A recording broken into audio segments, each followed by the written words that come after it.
Assalamu alaikum warahmatullahi wabarakatuh. Students, today we will discuss about Newton's second law of motion. Newton का पहला law जो था, कल हमने न्यूटन का पहला law first law of motion पढ़ा था, वो सारा का सारा इनर्शिया के मतलब था, इनर्शियल प्रॉपर्टी के मतलब था। तो आज हमने न्यूटन का दूसरा लॉ पढ़ना है। स्टूडेंट्स, हम जानते हैं कि अगर किसी जिस्म पर ज़्यादा फोर्स लगाई जाए तो उसके अंदर ज़्यादा एक्सेलेरेशन पैदा होता है, और अगर हम उस जिस्म के ऊपर कम फोर्स लगाएं तो उसमें कम एक्सेलेरेशन पैदा होगा। ज़ाहिरी बात है, ठीक है।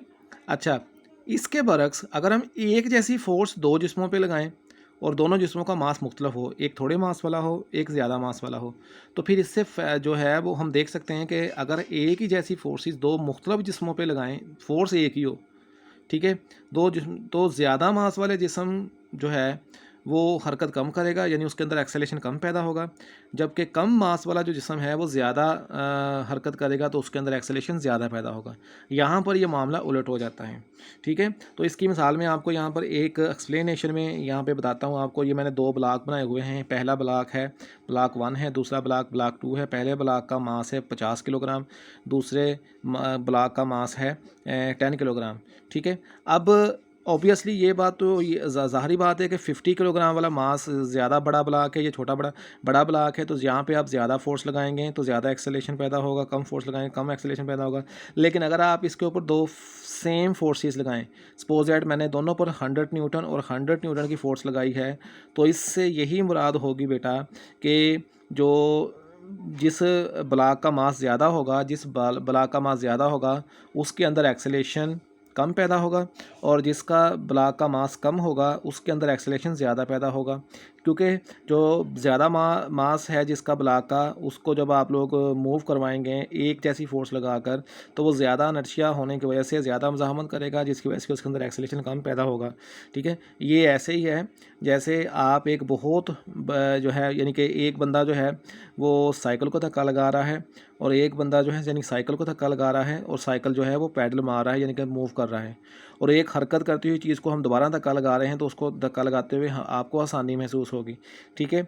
अच्छा, अब ये ब्लॉक 1 है 50 kg का, ब्लॉक 2 है 10 kg का। इसके अंदर एक्सेलेरेशन के लिए मैंने, वैसे ये टॉपिक का हिस्सा तो नहीं है लेकिन आपको समझाने के लिए यहाँ पे मैंने शामिल किया है कि अगर हम इसको मैथमेटिकली तरीके से हल करके देखें तो F = ma के हिसाब से जब आप 50 kg वाले में देखेंगे तो एक्सेलेरेशन जो है वो 2 मीटर पर सेकंड का आएगा, और इसी तरीके से जब आप 10 kg वाले जिस्म में देखेंगे तो वहाँ पर एक्सेलेरेशन 10 मीटर पर सेकंड का एक्सेलेरेशन आएगा, ठीक है। तो इस एग्जांपल से हम क्या नतीजा अखज़ कर सकते हैं? हमने दो रिजल्ट अखज़ किए। पहला रिजल्ट तो ये है कि ज़्यादा मास वाले जिस्म के ऊपर फोर्स ज़्यादा अप्लाई करनी पड़ती है, ठीक है, और दूसरा हमने यहाँ पर अप्लाई किया कि ज़्यादा मास वाला जिस्म होगा तो ज़्यादा फोर्स अप्लाई करने पड़ेगी, कम मास वाला जिस्म होगा तो कम फोर्स अप्लाई करने पड़ेगी, ठीक है।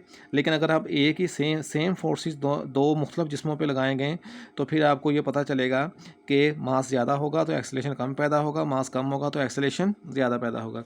इसको हम डेफिनेशन की सूरत में किस तरीके से एक्सप्लेन कर सकते हैं? ये डेफिनेशन आपके सामने लिखी हुई है कि व्हेन अ नेट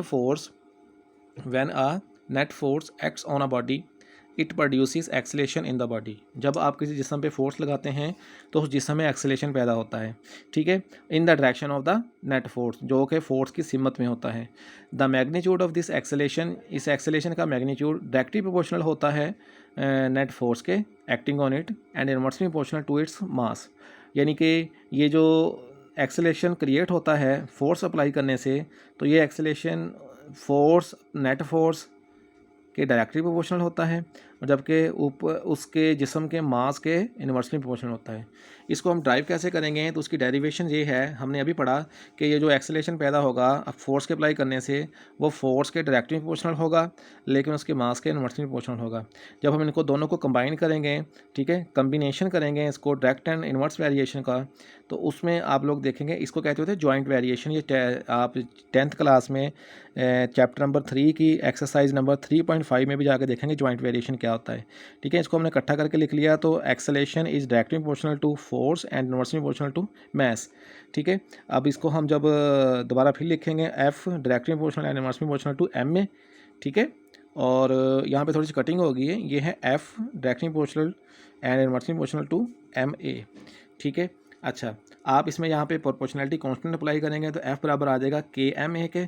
ऐसा यूनिट के अंदर K की कीमत को अगर हम 1 रखें, ठीक है, तो F बराबर किसके आ गया, MA। This is the formula of force.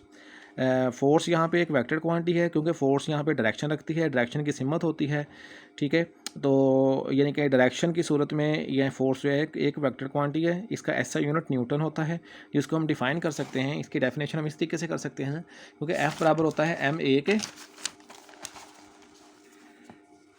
तो जब हम इसकी डेफिनेशन लिखेंगे तो 1 newton is the force that produces an acceleration of 1 metre per second in a body of mass 1 kg।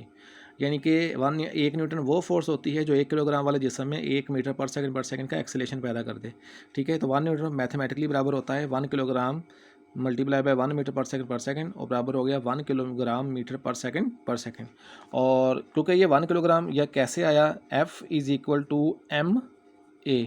अब M मास का किलोग्राम और एक्सेलेरेशन का मीटर पर सेकंड दोनों को इकट्ठा कर लें तो 1 न्यूटन बराबर किसके आ गया, किलोग्राम मीटर पर सेकंड के। ये था न्यूटन का दूसरा लॉ, ठीक है। कल हम इंशाल्लाह न्यूटन के थर्ड लॉ ऑफ मोशन पे बात करेंगे। अल्लाह हाफिज़।